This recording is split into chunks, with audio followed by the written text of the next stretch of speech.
Desde hace más de 30 años, Guido López Ochoa trabaja por mostrarle a Colombia y al mundo qué significa la agricultura 100% sostenible. Le abrió las puertas a la saca en el campo de su empresa familiar en el Valle del Cauca, donde produce caña de azúcar certificada como sostenible y orgánica. Es la empresa Alguimar Balsora, afiliada a Procaña, y destacada incluso por el Banco Interamericano de Desarrollo como un ejemplo de los esfuerzos en sostenibilidad en el sector. En esta primera mitad de nuestra conversación con Guido, nos contó su historia de vida y cómo descubrió el camino hacia la producción sostenible. ¿En qué momento empezó a sembrar caña y cómo se convirtió en empresa familiar? A mi mamá estaba sola, viuda, y 3 niños. Una hermana de 20, yo de 18 y una de 13 años. Entonces teníamos que terminar de estudiar. El plan era irnos a estudiar lejos, cada uno en lo que tenía que ver con el negocio de la familia. Administración de empresas, economía agrícola, temas que tenían que ver con el negocio para darle continuidad. Volvimos a los 5 años otra vez a trabajar en las empresas comunes y corrientes, más que todo en la ganadería y en las pepas. Pero en esa época llegó el 91, ¿cierto? Cuando hubo la reforma, exactamente, la apertura económica, entonces los negocios de pepas ya no funcionaban. Todos los agricultores que viven en el Valle del Cauca, que tenían alrededor de 72.000 hectáreas dedicadas a las pepas, muchos vendieron sus tierras y la gran mayoría se pasó a la caña de azúcar, porque en ese momento la caña de azúcar era el negocio más estable. Antesito de eso, yo tuve un accidente automovilístico, un accidente y quedé paralítico, prácticamente cuadripléjico. A duras penas movía un poquito los brazos. Entonces, pasó un año en rehabilitación cuando nos entregaron las tierras. Pues yo tengo 2 hermanas y mi madre. ¿Y cuál fue la reacción? ¿Qué hacemos con eso?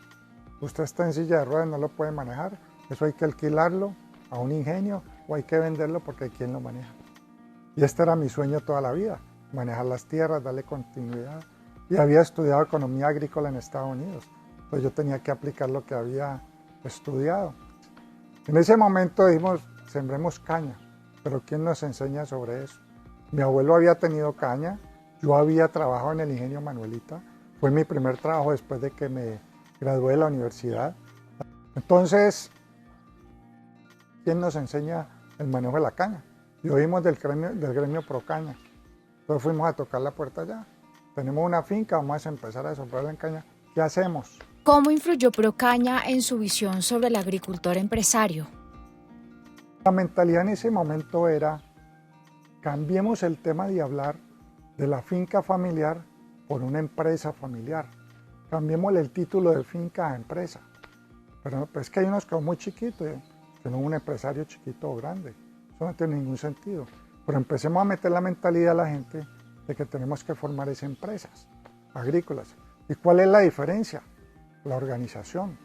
Cómo llevamos la información, cómo llevamos todos los indicadores, qué indicadores vamos a llevar. Aquí empezamos con don Rodrigo, y eso nos lo había enseñado mi papá, a llevar unos costos de producción por cada lote, por cada suerte, como le llamamos nosotros aquí en la caña. Pues a cada lote le llevamos su hoja de vida, su historial, pero de todo. Cuántas horas hombre en limpieza, en cualquier labor que tenía que hacer, cuántas horas máquina, cuál es el consumo de los insumos en general.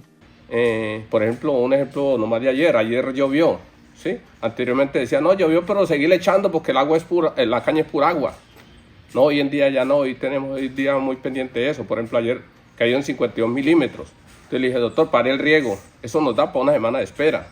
Llevo lo que es las horas de los tractores, siembra, vagones, no pues...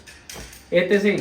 Te puedes dar cuenta de todas las paradas que hizo el tractor. Entonces, ¿pero con quién? Con la ayuda del operario. O sea, la capacitación del operario es muy importante porque nada hacemos con la tecnología si no capacitamos a la persona.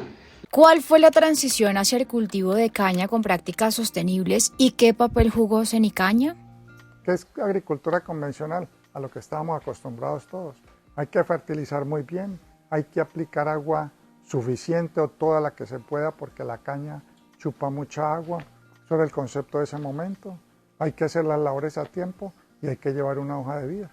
Pero utilizábamos herbicidas, fertilizantes de síntesis química, y en esa época se quemaba la caña.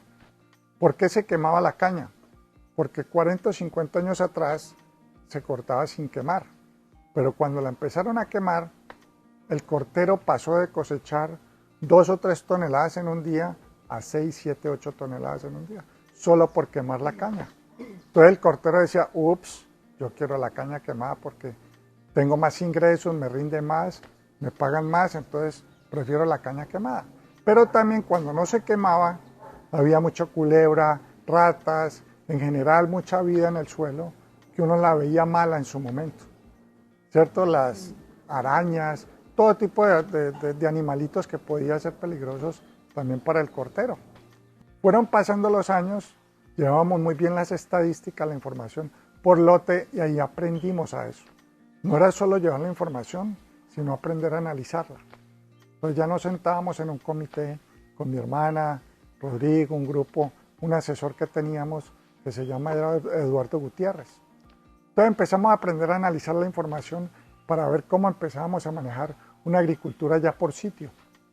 ¿Qué pasa en este lote? Todos los lotes son diferentes en una finca. Todo el mundo piensa que todo es igualito, esa finca no. Uno puede tener en un lote 3, 4, 5 tipos de suelos diferentes. Arenoso, gredoso, diferentes formas de suelos. Entonces empezamos a aprender eso para ver cómo manejábamos también los insumos.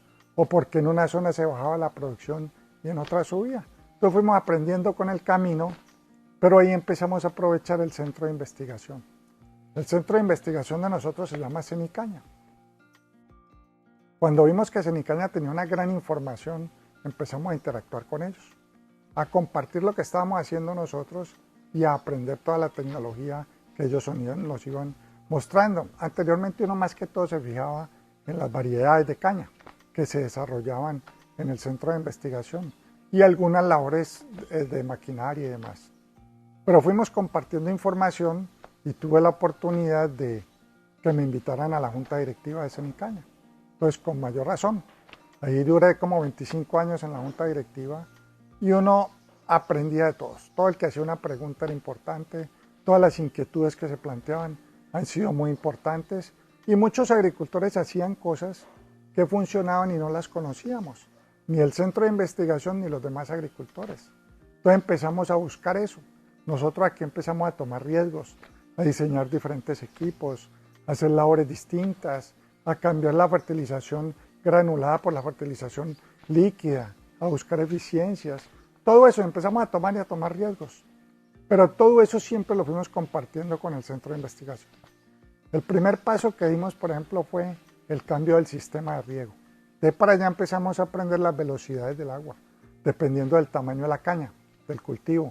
Si está joven no necesita tanta, si está más grande necesita otro poquito. Entonces aprendimos a manejar los flujos de caja y a llevar un balance hídrico. Eso bajó los costos de energía, el costo de mano de obra, el costo y el consumo de agua como tal. Y así empezamos a hacer cambios. Fuimos pasando ya de la agricultura convencional a una agricultura sostenible, con prácticas sostenibles, pero no sabíamos que estábamos haciendo eso.